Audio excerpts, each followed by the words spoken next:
All right, hello everyone, and welcome to Exploring Liminal Spaces, a workshop with Andrew Holecek.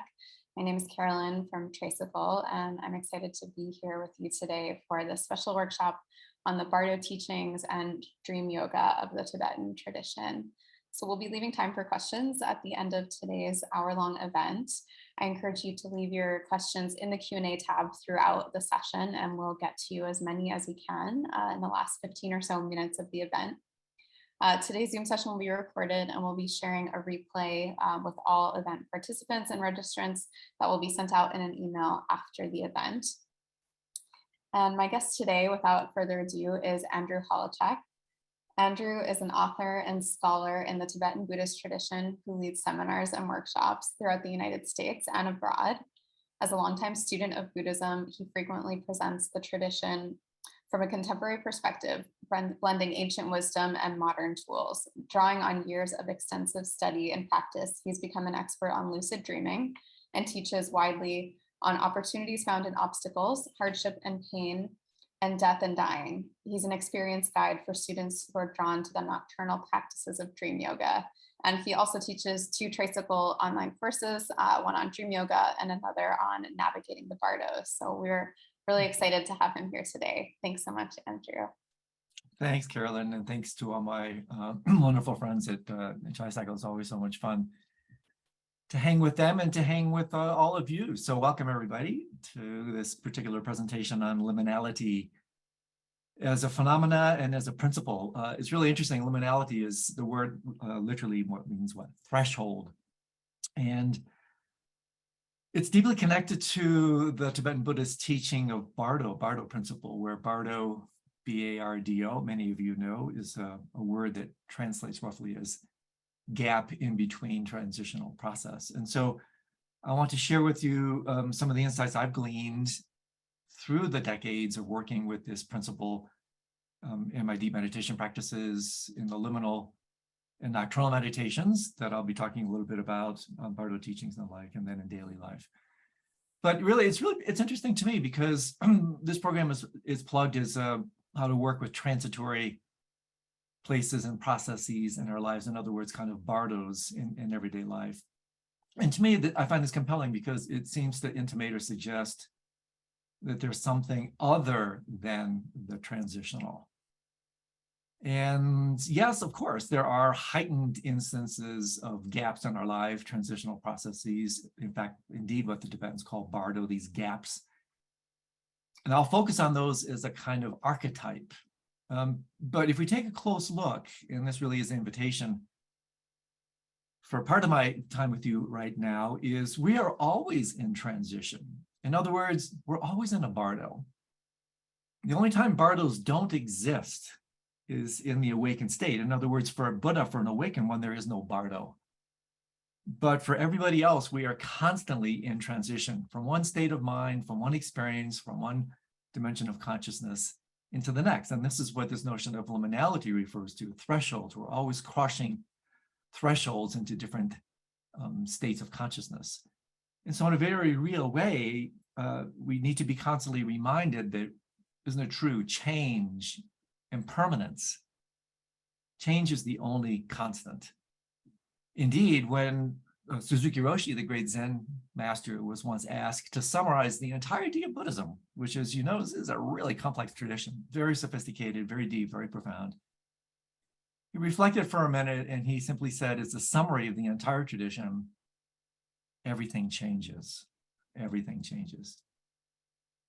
And somewhat poignantly, when Suzuki Roshi died, his dear friend Trungpa Rinpoche wailed in anguish. But because Trungpa Rinpoche understood the ephemerality of existence, he quickly was able to release this loss, because like a rainbow, everything dissipates. I mean, we're basically living in a rainbow reality, sitting on a rainbow chair, listening to a rainbow speaker, looking at a rainbow screen. Everything is really the play of luminosity and emptiness, the play of light and space. And so what we do, we meaning ego, this kind of arrested form of development that's afraid of bardo, afraid of liminality. Ego is a type of anti-bardo, a form of arrested development, exclusive identification with form. Because of that, most of us tend to gloss over the truth of impermanence because it's so painful. It's hard to acknowledge this noble truth. And then we're shocked in direct proportion to how solidly we take the appearances, the phenomena in our world. And so if we can penetrate the illusion of constancy, the illusion of solidity, we can prevent a tremendous amount of unnecessary suffering, grief, and actually create a kind of, or instill a kind of childlike wonder to the dance of the natural world. And so I wanted to share with you a couple of really beautiful quotes. This one first one is from George Saunders, his experimental novel, A Lincoln and the Bardo, where this little clip, I find this so beautiful. It's really haunting for me. This is a clip from the President Lincoln really lamenting the loss of his son. This is what he says. I was in error when I saw him as fixed and stable and thought I would have him forever. He was never fixed nor stable, but always just a passing temporary energy burst. I had reason to know this.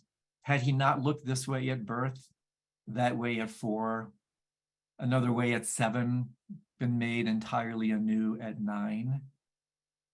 He had never stayed the same, even instant to instant.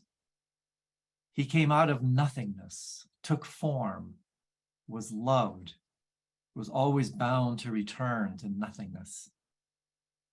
Only I did not think it would be so soon, or that he would precede us. 2 passing temporarinesses developed feelings for one another. 2 puffs of smoke became mutually fond. And this is this interjection. This is the most haunting part. I took him for solidity. I took him for a solid and now must pay. I am not stable, and Mary not stable, and the very buildings and monuments here are not stable, and the greater city not stable, and the wide world not stable, all altering in every instant, end quote. And so we only really need to open our eyes to the truth of our experience and realize upon examination, as Suzuki Roshi exhorts, everything changes, nothing lasts. There's another really wonderful rendition of this from His Holiness Dikko Khyentse Rinpoche. I also want to share this with you. I am now 78 years old and have seen so many, many things during my lifetime. So many young people have died. So many people of my own age have died. So many old people have died. So many people that were high have become low. So many people that were low have risen to become high. So many countries have changed. There has been so much turmoil and tragedy, so many wars and plagues, so much terrible destruction all over the world. And yet all these changes are no more real than a dream. When you look deeply, you realize there is nothing that is permanent and constant, nothing, not even the tiniest hair on your body, end quote. And so I also wanted to share with you, I'm a bit of a fact collector. I love to collect data, fun facts. And here's a couple that I find worth sharing as well.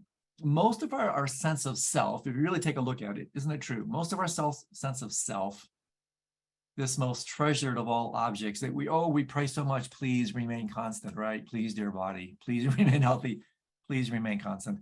Most of our sense of self comes from our body, which seems solid and stable, but let's just take a closer look here. At a cellular physiological level, this is so interesting to me, your body is in constant, furious transition. Your stomach lining is completely replaced every 5 days. Your skin is entirely reformed every 2 weeks. Red blood cells are replaced every 120 days. You have an entirely new liver every 300 to 500 days. Your lungs are replaced every 6 weeks. Your taste buds change every 10 days, right? If we go even deeper, further, more foundationally, at atomic levels, the turnover in our own so-called physicality, it occurs at breakneck velocities. Our atoms are zipping in and out of what's called the zero-point energy field in physics, somewhat, I think, connected to what's called the Dharmakaya in Buddhism. Moment to moment, these lightning velocities, atoms are popping in and out of existence, which means fundamentally that we're popping in and out of existence. You are a different physical person right now than you were when this talk started some 5 minutes ago. And so as Heraclitus, the great Greek philosopher of flow, transition, once famously said, you can't step into the same river twice, right? Well, you can't step into the same body twice.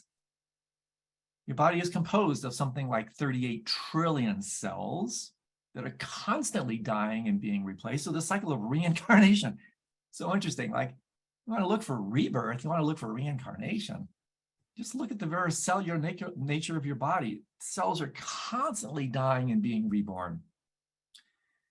There's some 6 trillion chemical reactions taking place in these 38 trillion cells every single second. And so where's the constancy in this? There isn't any. Even the hardest of all bodies fundamentally remains the greatest of all illusions. And so when someone like Freud famously says, ego is first and foremost a body ego, yikes, that's not a very stable body ego. But yet we confer, we impute, we freeze in this kind of King Midas type phenomena. We take the qualities within the egoic makeup, which is basically, ego is what sees things, it projects things to be solid, lasting, and independent.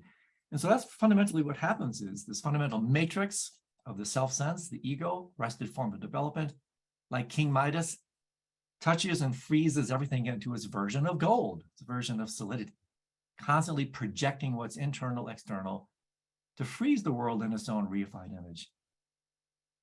And so this is all a segue to really the core teaching of my little presentation, and without doubt, the core teaching in Buddhism altogether, at least I would certainly argue, and that is this fundamental teaching on emptiness. So I have to say a little bit about it. It's completely disingenuous not to say something about emptiness. Why? Because impermanence is the most direct expression of emptiness. Everything in Buddhism circumambulates nothing. I mean, Shakespeare on one level was really on it when he said, much ado about nothing. Well, this emptiness, as I'll share a little bit more about, is, this emptiness is not nothingness, it's no thingness. And this is what I want to talk to you a little bit about. And this is absolutely critical to understanding the principles behind dream yoga and bardo yoga, which I'm going to turn to in just a second. But in terms of dream yoga, Mingyur Rinpoche, in his marvelous, marvelous book, In Love of the World, says this. This is great. During the daytime, phenomena appear to be more dense. I mean, look around you, right? It looks pretty solid to me. This doesn't look like a dream. This looks pretty darn real. It's because we haven't looked closely enough. So back to him. During the daytime, phenomena, things appear to be more dense. This makes daytime a tougher classroom for learning about emptiness. It's much easier to recognize emptiness in dreams, end quote. And so this is really precisely where dream yoga comes into play. So let me define this. So dream yoga is one of 5 nocturnal meditations in my cartography. The first one is liminal dreaming. There's that term again, liminality, liminal dreaming, kind of bardo dreaming. It's that kind of pre-sleep space when you're going to sleep, you're not quite awake, you're not quite asleep, you're not quite dreaming, you're drifting in and out of different dimensions of consciousness. It's a liminal transitional state. And there's a whole set of practices you can do to take advantage of that liminality. In fact, it's an ideal place to look at the narrative structure of the self-sense. In other words, the very thing we call ego is in fact just a story. It's a really bad story with a really bad ending called death, right? And so when you fall asleep, you can see pages of this narrative being torn out. As your mind becomes a little bit more pixelated, a little bit more parsed, you start to see the discontinuous nature of the narrative structure in the liminal space. And then on the other end, liminality refers to that space when you're waking up in the morning, you're not quite asleep, you're not quite awake, you're in another liminal state. There you can see the narrative self-structure come back online. And so liminal dreaming, which is a subset of dream yoga actually, is a fantastic way to watch and observe and study how the ego structure goes offline every night when you fall asleep. You can witness this. And then on the wake up end, you can see how it comes back online when you wake up in the morning. So liminal dreaming is the first, liminality. Then there's, of course, lucid dreaming. This is probably the most famous of the 5 nocturnal practices. This is that magical state when you're dreaming, something clues you into the fact that you're dreaming. You wake up, you're still in the dream, but now you're conscious. That's lucidity. Marvelous arena for psychological growth and development. With some proficiency, that can stabilize, become a platform for dream yoga, which transcends but includes. So this is an interesting narrative between these 5. Each practice transcends its predecessor. In other words, lucid dreaming is more involved than liminality. Dream yoga is more involved than either or two. But it also includes its predecessors, hence transcend but include. So dream yoga is when you use lucid dreaming, you transcend it, but you include it. You're using the lucidity state in the dream arena for spiritual purposes, no longer for things like self-fulfillment, which is what lucid dreaming is principally about. Now it's more about self-transcendence. It's more spiritual and psychological. The next one's called sleep yoga, connected to yoga nidra, but not the same thing. Sleep yoga is when, believe it or not, you maintain full lucidity, full awareness in the deep dreamless state. That's a little bit more graduate school, esoteric level. And then the last one, which I'll talk about in a few minutes, is bardo yoga, where you transcend but include all the predecessor, the previous 4, and you fundamentally use the mind as it's revealed in the nocturnal arena as a way to prepare for death. And I will say a little bit more about that. And so if you ever do engage in dream yoga, which we explore in the tricycle course, the 9 stages of dream yoga are fundamentally just progressive stages of meditation on emptiness using the medium of the nocturnal mind. So I need to say a little bit more again to return to this narrative of emptiness, because this is the core, not only of liminality, dream yoga, and bardo yoga, but really, like I mentioned, all of Buddhism. And so one way to look at this very briefly, to show you how you can use these nocturnal practices to work with this core teaching in Buddhism, is to look at this notion or this description of reality in terms of emptiness as a kind of Buddhist theory of relativity.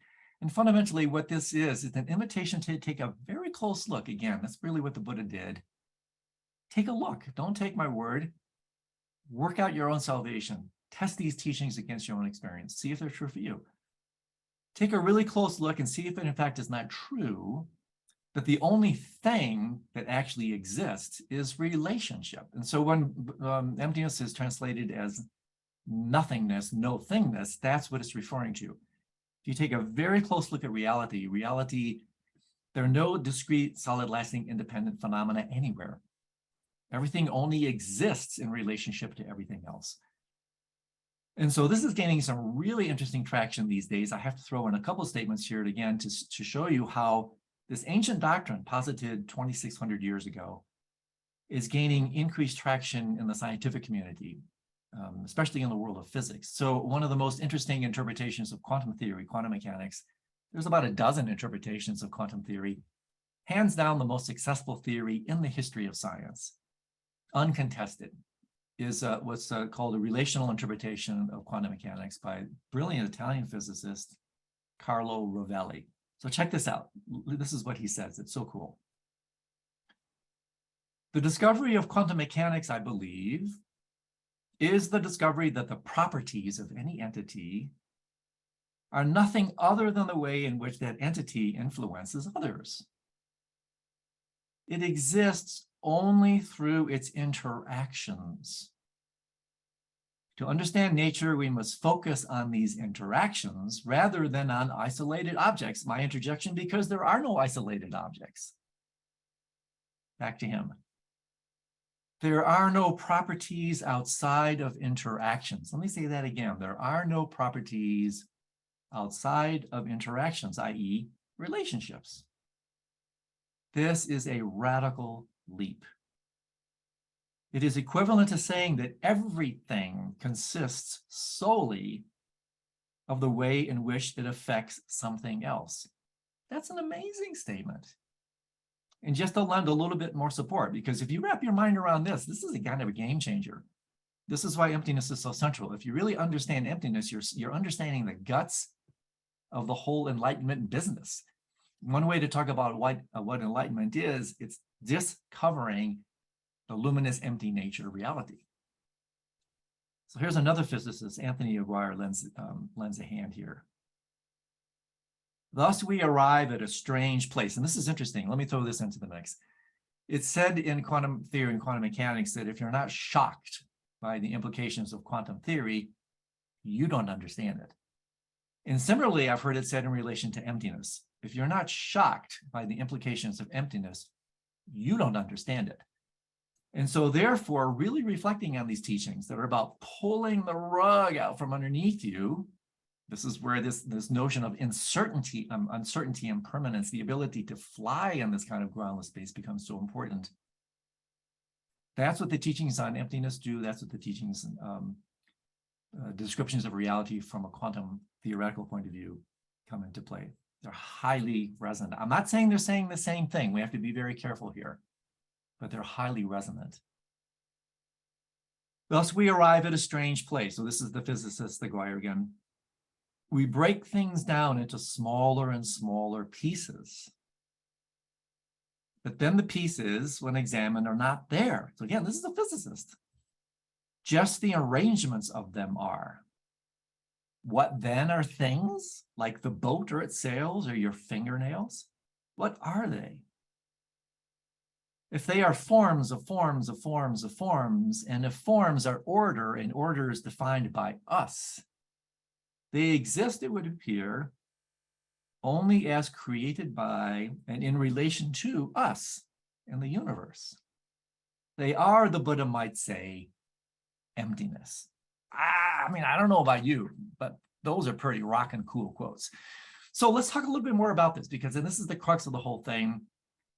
We could really explore using the medium of the dream and dream yoga, and then we can use that as a way to explore what's going to happen according to the Tibetans when we die. We're going to return at the moment of death, according to the Tibetans, to the empty nature of mind and reality, to the empty nature of things, where we literally become no body, no thing.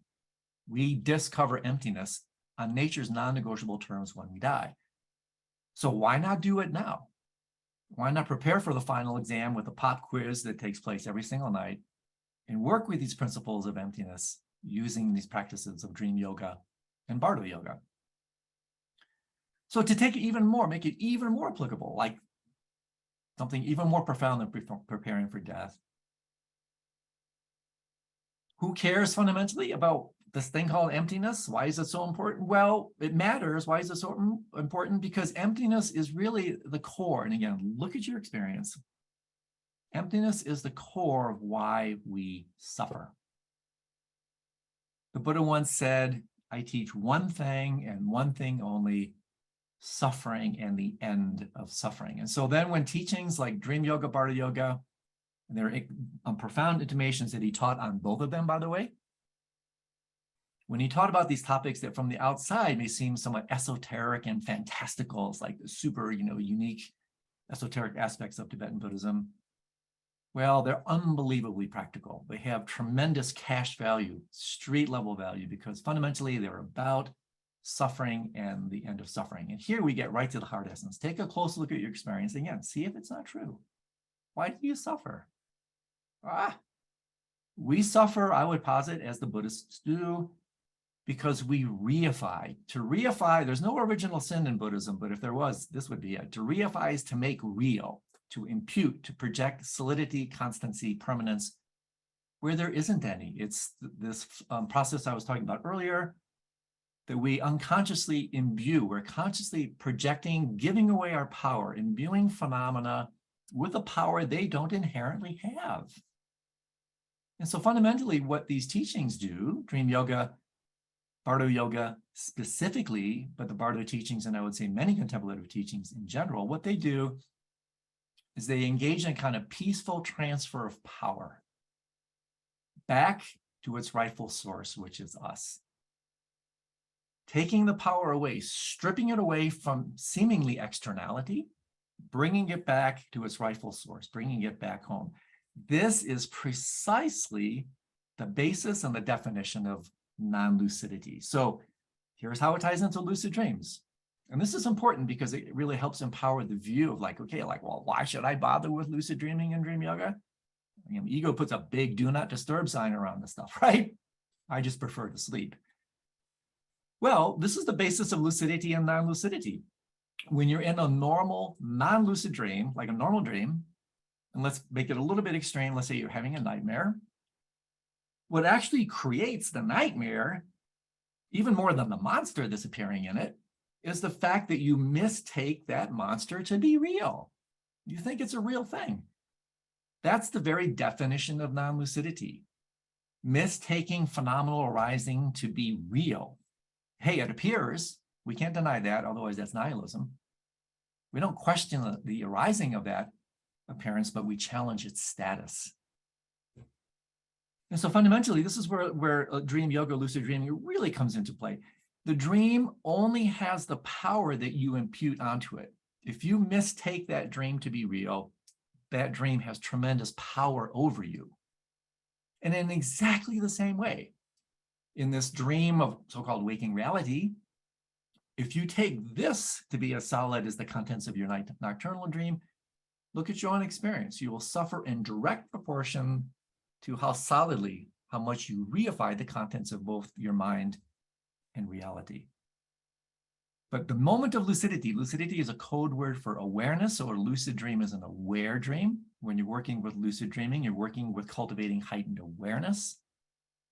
The minute you flip from a non-lucid dream to a lucid dream, now the tables are instantly turned, because previously, an instant before non-lucidity, the dream had total control over you. You're buffeted around by the display of your own reified mind. But at the moment you attain lucidity, oh, wow, this is just a dream. The tables are instantly turned. Power has been conferred back to its source, to you, and you realize, oh my gosh, this is just the play of my mind. And so you immediately strip the world of this power that it does not inherently have. So now you have control over what previously controlled you. And so what fundamentally is that control when it applies to the waking state? What do we gain more control over? Our relationship to the world, how we relate to reality, right? If you relate to things poorly and mistake things to be real, that's the basis of samsara. That's fundamentally ultimate non-lucidity. Samsara is ultimate non-lucidity. If you relate to phenomenal arisings properly, that means whatever arises in mind or seeming external world, taking things seriously, but not literally. This is an interesting logical thing here. You can still take things very, very seriously, like ecological devastation, political upheaval, social injustice, everything that's happening in the world. You still can take it very, very seriously, but it doesn't logically follow that you have to take it literally. That's a mistake. And when you do that, in fact, that's when you're conferring this power, giving this power over to the phenomenal world. So if you relate to reality properly, that's the basis of nirvana, or ultimate lucidity in this regard. So in a very real way, truly, the Buddha, the awakened one, that's what his name means, was the ultimate lucid dreamer. And so what we do with both dream yoga and bardo yoga, and so this is very interesting. So in Buddhism, they talk about 3 different types of dream. The first dream is the nighttime dream, the nocturnal dream, what we know as the dream. That's where we use, in dream yoga, we use the nighttime dream, manifestation of mind, as a way to kind of observe, study, work with the mind in this kind of distilled, reified arena. Not reified, refined arena. But then the really cool thing about dream yoga, much more so than lucid dreaming, you don't just leave those insights tucked in under the blanket of the night, right? No. In a bidirectional way, you take the insights from the nocturnal arena and you ping them back into the waking state. So you use your lucidity as you exercise it in the dream state to ping that lucidity or awareness back to help you wake up to this. So this is the second type of dream. This is a dream. This is what's called a primary dream. In fact, the nocturnal dream, lovely kind of phraseology, it's called the double delusion or the example dreaming. Well, how interesting is that? Well, that suggests, okay, well, if it's the example dream and the double delusion, what's the real dream and what's the primary delusion? This, mistaking this to be real. I'll come back to more about that in a second. And then the third type of dream, also completely tied into what we're talking about, literally called the dream at the end of time. Third type of dream in Buddhism, that's the post-death experience. If you believe in this sort of thing, the bardos, the dream at the end of time. And so what's really cool then is dream yoga is situated in the middle. It not only works in a bidirectional way, where you take the insights from the dream, bring them back to the waking state to help you attain lucidity here, but it works in a tri-directional way, because not only can you ping the insights back to help you wake up to this, but you ping them forward to help you wake up in the bardos. And really, all the great masters in Tibetan Buddhism will tell you that dream yoga came about principally as a way to prepare for death. And both of these practices, dream yoga, like I mentioned, and bardo yoga, are about working with the core teachings on emptiness. And so this is really interesting. I thought about this. So the Buddha is called the awakened one. What did he wake up from? What did he wake up to? Well, he woke up from the nightmare of reification. The Buddha woke up from the nightmare of taking this world to be so real. He woke up to a reality that is dreamlike in nature, ephemeral, transient, translucent, impermanent, bardo-like, empty. He woke up from the solidity of reified reality into a dreamlike reality. So we've got, in this regard, completely backwards. And so fundamentally, what these teachings do, Buddhism in general, bardo yoga, dream yoga in particular, this comes from Tenzin Wangyal Rinpoche, who's a wonderful Buddhist master who just actually reissued his latest edition of his dream yoga book. Fantastic summary of dream yoga. Leads to the discovery, to the conclusion. I love it. This is a dream. I am free.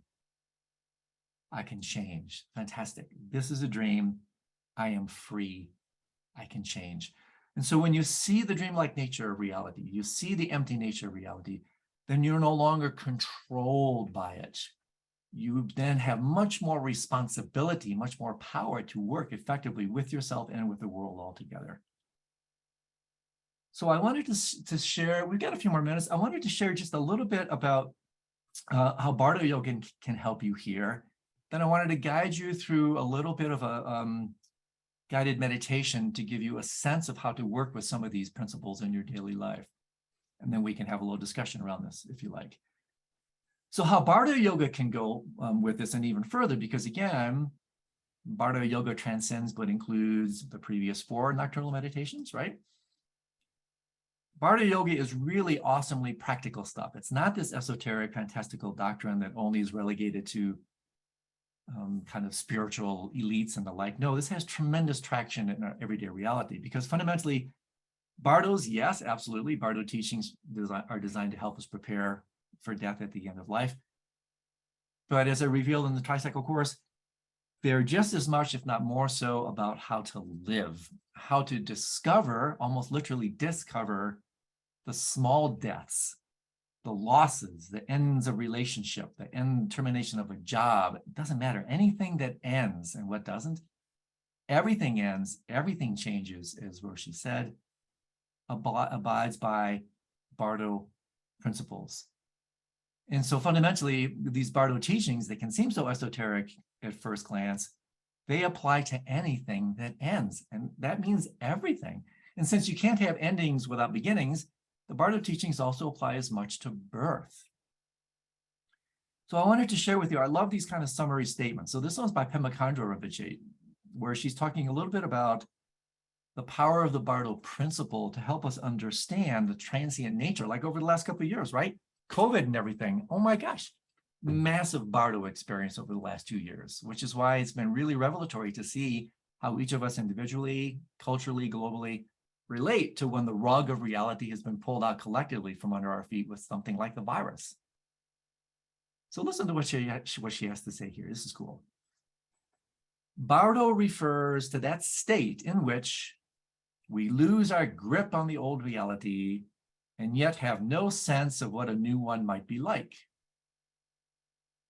There is no ground, no certainty, no reference point. Does this describe the last 2 years? The more we learn to recognize this sense of disruption, the more willing and able we will be to let go of this notion of an inherent reality.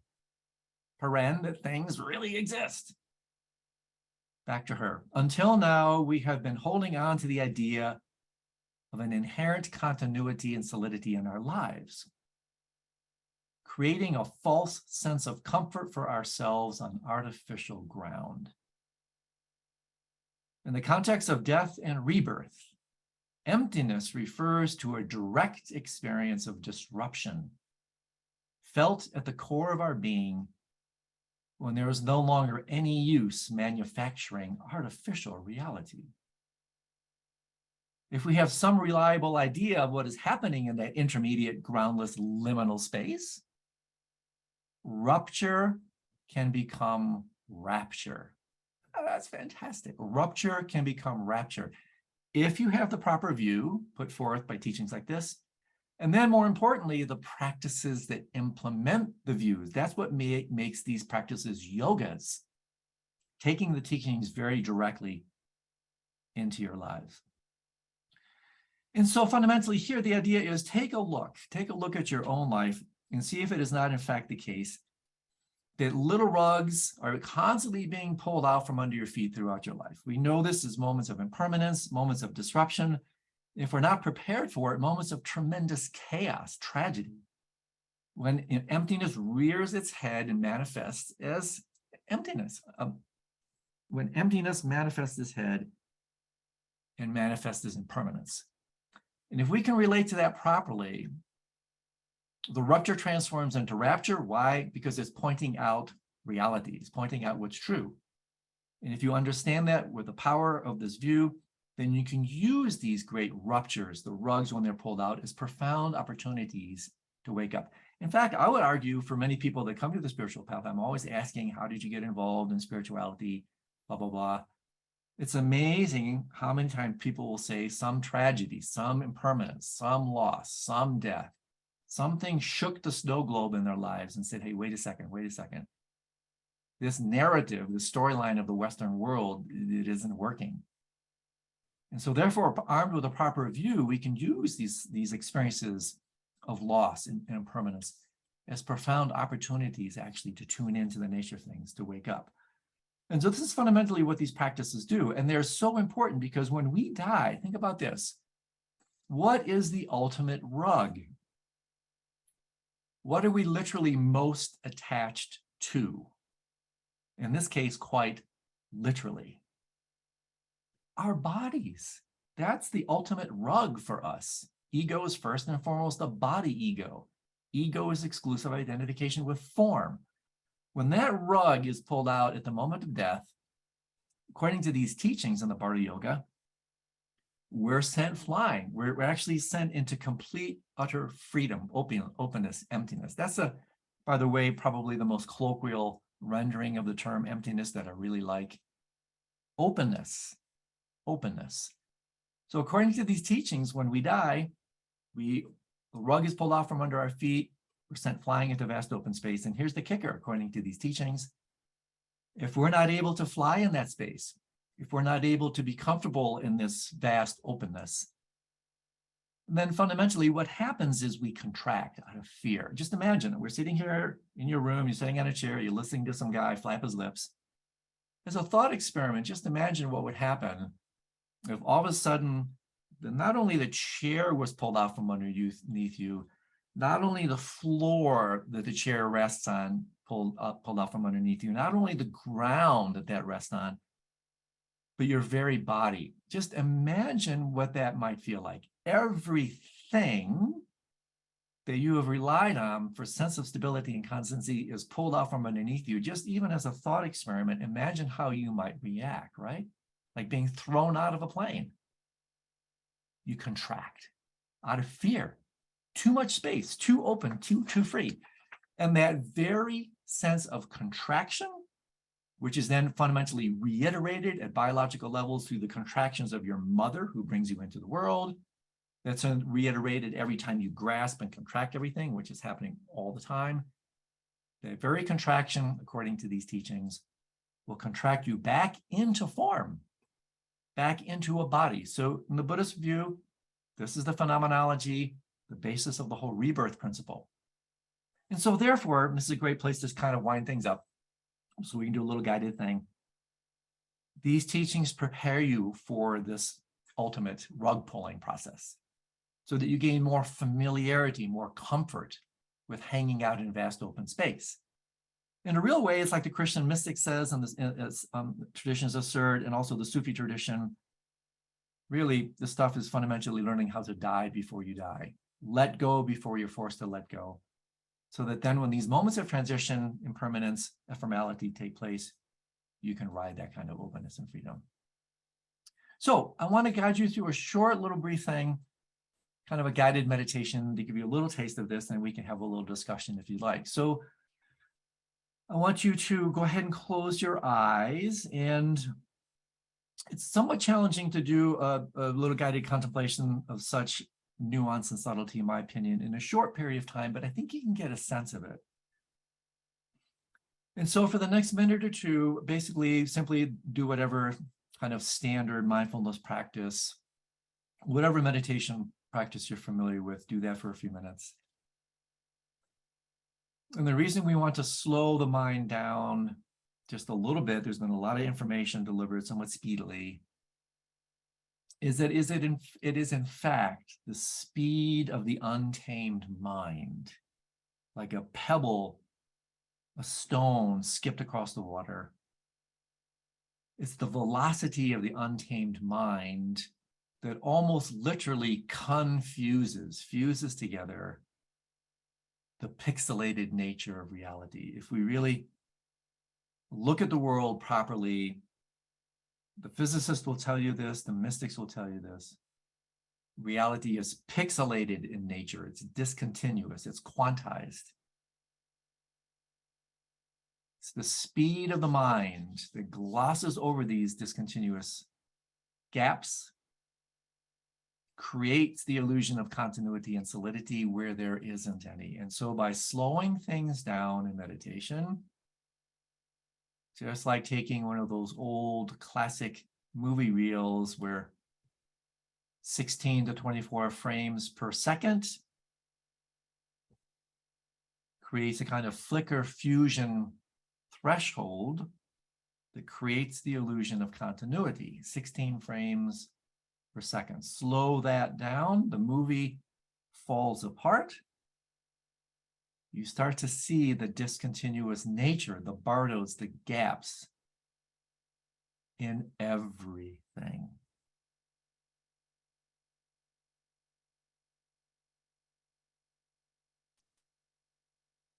So all these meditations start by stopping, slowing down,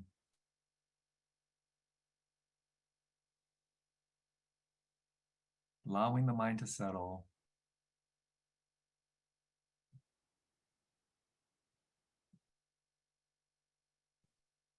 In technical language, the slowing down is the shamatha component, for those of you who know that word.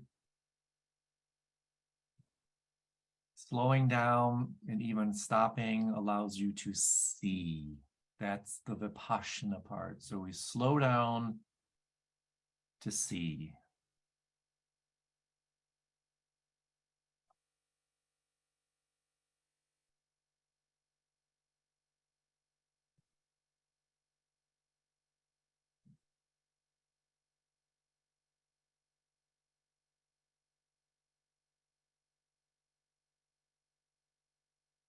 And for the purposes of time, I'm going to now invite you to look away, open your eyes and look away from the screen. And then just slowly look around your room.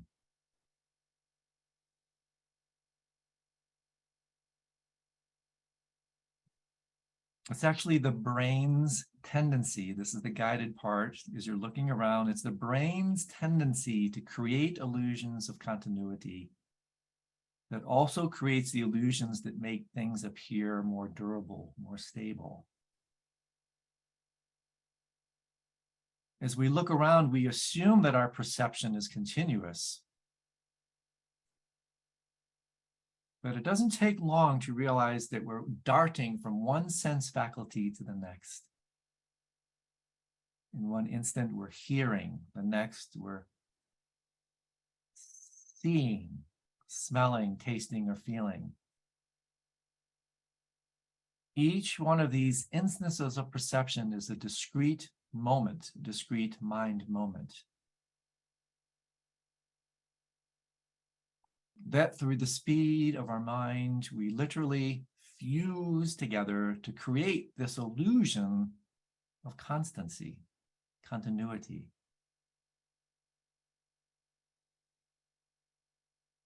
If our picture of the world matched the information projected from the eye to the brain, if we saw things the way they really were, the world would seem a very strange place, just like the statement from Anthony, the physicist.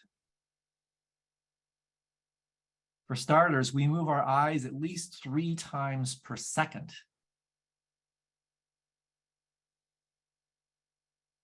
If we were able to watch a video where the camera flickered around to this extent, we would have a nauseating sense of motion sickness. But the brain audio tracks automatically adjusts to once again create the image, the illusion of constancy. To our eyes, the world is a senseless, 2-dimensional montage, fundamentally of disconnected dots of light. The pixels of our experience are called dharmas in Buddhist psychology.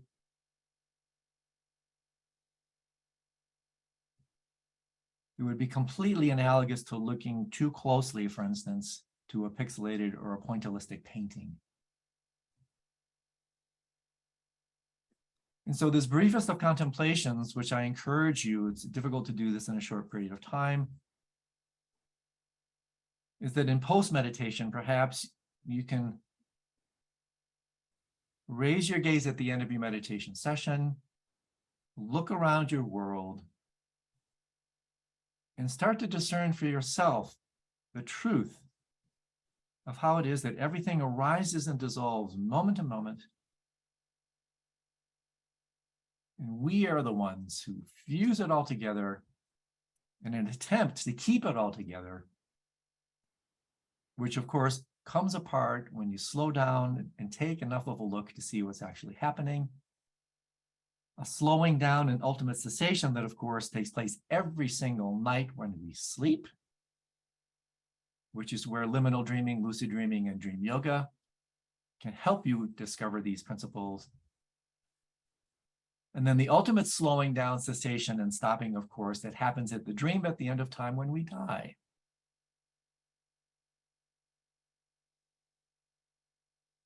So to whatever extent this resonates with you, I invite you to look at your world in this kind of investigatory way, to contemplate the world in this way, and see if in fact it can help you instill a greater sense of comfort with the groundless nature of your world.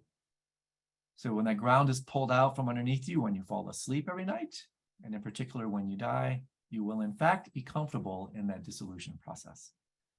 And so with the time that we have left, I'm more than happy to entertain some questions, comments, offerings from you.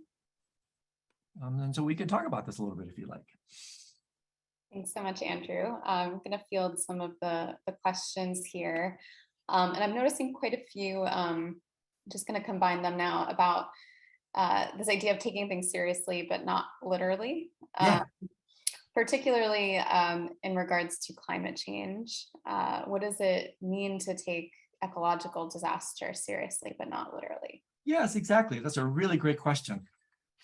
So if we take things, if we reify things, again, if we take things to be more real than they actually are, and so this is where it's super important to centrifuge out the difference between absolute and relative truth, that on a relative level, 100%, everything that we see happening in the world today has this kind of provisional relative validity. Absolutely, positively. Otherwise, these teachings would be nihilistic at best. But just to reinstate the view before I get directly to the answer, is that if you get stuck in that relative view, you're going to be controlled by the external circumstance. If you reconcile, I won't say reconcile isn't the right word. If you balance and put into harmony that relative view with the absolute nature of things, that fundamentally, if you take a very close look at what's actually arising in the world as social injustice, as ecological crisis, then what it does is it actually it allows you to see things more clearly. The phenomenal display is still there, but you're no longer lost in it. See, that's what non-lucidity is in relationship to this. You get so involved. Non-lucidity is excessive involvement in the display. That's what happens in a non-lucid dream. You're excessively involved in the display, in this case, the mindscape as it's revealed in the dream. That's literally what creates the sense of non-lucidity, and therefore the dream has so much power over you. If you wake up to the dream is still there, but no longer has the same power. You actually see it much more precisely because you're not so involved in it. And so this is the way it applies to things that are happening ecologically and politically and whatnot. You still see things. In fact, you see things more. Meditators, literally, studies have shown this. Meditators literally perceive more because they're no longer lost in their projections. So therefore, then when you act in the world to work with social injustice, ecological devastation and the like, you're much more able to see what needs to be done instead of what you hope should be done, because you're actually seeing more truly what's actually happening. And so that's where it comes into play. You take things seriously for sure, but you don't take them literally. If you take them literally, that's non-lucidity. That can sometimes have manifestations of like ecological terrorism in people who do just really extreme things in the service or on behalf, so to speak, of the ecological movement, but are fundamentally just lost in their own projections around this sort of thing. So something like that. Does that make sense? Thank you. Yeah, it makes sense to me. And that's all that matters. And so a few questions as well about remembering dreams. I think so many people struggle to remember their dreams. Is that, how do you take that as a starting point for? Yeah, that's another really good question, because if you can't really start remembering your dreams, it's difficult to start working with your dreams in terms of lucidity. So that's actually the core starting point. We have at least 3 to 4 dream sessions each night, REM periods. So you're dreaming whether you know it or not. And so one of the best things you can do to increase dream recall, it may seem somewhat patronizing, but the power of intentionality is enormous. If you literally just set throughout the day the intention, especially before you're going to sleep, as simple as saying, tonight I really want to remember my dreams. And then add on top of that, tonight I really want to attain lucidity in my dreams. I went to a dream yoga training with Sognya Rinpoche. The only induction method he gave, only one, was intention, the power of intention. So keep a dream journal. Let's augment that a little bit outside of intentionality. Keep a dream journal. If you have even the recollection of a snippet of a dream, you write it down. You start to work also with dream recall during the day by stopping throughout the day. This is a great exercise. Throughout the day, set to your watch or whatever, stop, turn the lens of your mind back in and say, hey, what was I just thinking for the last minute? Then you do the same thing at night. You wake up to go to the bathroom, you wake up to turn over, whether you know it or not, you're having these micro awakenings every night, every time you toss and turn. You can sensitize yourself by doing this practice during the day. Every time you go to the bathroom at night, every time you toss and turn, you wake up for a moment, say, hey, wait a second, was I just dreaming? Turn the lens of your mind back in, look within. And on top of that, there's just a whole cascade of other approaches that we discussed on the course. I also discuss in my own written work. There's absolutely positively ways to increase dream recall. For us, allegedly meditators, maybe some Buddhists in the audience, the number one thing also separates lucid dreaming from dream yoga. Lucid dreaming does not overtly have this, is meditation. Meditation. Meditators have more lucid dreams. Meditation is the practice of remembrance. Remembering to come back to the present moment, remembering to come back to be mindful to your breath, to your mantra, to your candle, whatever. The essence of spiritual practice is remembrance. And so simply by working with meditation, I guarantee you this, studies have shown this. Meditators have more lucid dreams because they're exercising the meditation muscle. And then there's other things you can look at, like exercising what's called prospective memory. There's all kinds of other things you can do. But I think to get you started, that's probably enough. Thank you. And a question from Tanya. Do you feel, or in Tibetan Buddhist thought, are there guides in the bardo and the death bardo to help us with the transition, similar to angels in Christianity or family members? Yes, there are, if you believe in them. I remember once I went to a really wonderful talk by, I can't remember, some Rinpoche, some Lama. And he said something along these lines that really kind of floored me. I was just really ripe for these teachings at the time. I must have been. He simply said this. He goes, hey, you guys and gals, you need to realize you're not alone. You're awash in a reality full of sentience and guiding energies and the like. And so absolutely positively, in fact, Chökyi Nyima Rinpoche from Kathmandu, he is so kind of pointed on this that he says, really, one of the best things you can do on the bardo is just simply cry out for help. Because then these so-called external agencies, non-human intelligences, whatever you want to call them, every tradition really, like you allude, asserts something to this effect. You can call upon these agencies, these forces, to actually bring about help. It's also parenthetically something you can do if you believe in it. This capacity of opening your mind somewhat devotionally. That's what I call a magic induction approach to the nocturnal dream. Same thing. You can call on these sorts of things if you believe on them. If you have a quality of devotion, you can actually reach out, call from the bottom of your heart for attaining lucidity help, not just in the bardos, the dream at the end of time, but the dream that takes place every single night. Okay? Wonderful, thank you. In the Tibetan Book of the Dead, Curtis asks, does consciousness survive death, and is consciousness reified? Yeah, another great question. This gets a little technical, but since it's a good question, I will give you hopefully a more technical good answer. Consciousness in Buddhism, and this is what distinguishes Buddhism from Hinduism, not a criticism, but this is what differentiates this. Consciousness in Buddhism is a pejorative term because it always denotes duality. When we're conscious in Buddhism, the word in Sanskrit is V-I-J-N-A-N-A, Vijnana. J-N-A-N-A is wisdom, non-duality, awareness. Vi is, the prefix means bifurcated, fractured, separated. So consciousness is bifurcated, fractured, separated wisdom, awareness. So in the Buddhist arena, in the 8 stages of the dissolution process and what's called the bardo of dying, we go through this in the course. First 5 stages, the body exhales and dies. The 3 inner stages, consciousness dies, exhales to reveal awareness. So if you're using consciousness synonymous with awareness, that's a different story. Awareness does continue because awareness is formless. That's emptiness fundamentally. That which cannot die because it was never born. So consciousness, in fact, does dissolve to reveal non-dual awareness. Okay? So that's a really great question. Awareness continues. Consciousness dissolves. Thank you. And a final question, is there a way to, could you speak to a little bit overcoming fear and working with fear in the bardo states? I guess this is a big question, but.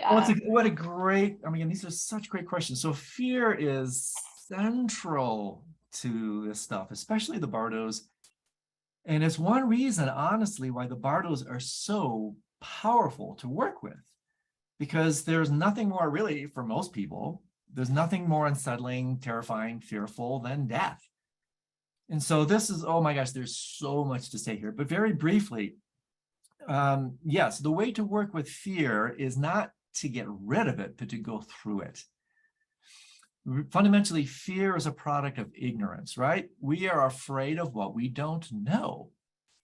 And so if we can understand the very basis of fear, the integral nature of fear, and by this what I mean, and this is so important, is that fear has a place in evolution. This is where an integral approach is so key. If we didn't have fear in our biological legacy, our inheritance, we wouldn't be here contemplating fear. We would have never gotten out of the Serengeti You need fear in order to survive. But here's the kicker. Fear protects form. Ego is exclusive identification with form. So ego feeds on this. When we're trying to go from form to formlessness on the spiritual path, from ego to egolessness, from form to emptiness, the very biological imperative based on fear that got us to this evolutionary point, represented in the ego, that very evolutionary vector now becomes devolutionary. In other words, as we try to grow beyond this arrested form of development, this monumental, colossal thing called fear burned into our genetic being. And this is why it's so hard to get past this, because it's literally hardwired into our system. This fear actually holds us back. But if you understand the nature of fear, you understand that at this level, fear is actually the fair. It's so interesting. If you look at the origin of the word fear, it comes from a root that means fare, F-A-R-E. Now, how interesting is that? Fear is the fare, the toll that you really need to pay if you want to wake up. Pema Chodron has made a career out of this. Go to the places that scare you. So much of her work is about establishing a healthy relationship to fear. And so the other reason this is so important is that whether we know it or not, and this ties in beautifully to what we've been talking about in the session, our fear of death is actually a secondary inauthentic fear. What we do, and this is so profound, what we do is we fundamentally take this fear that's really lying silently at the core of our being. This fear is the basis of the relative self-sense.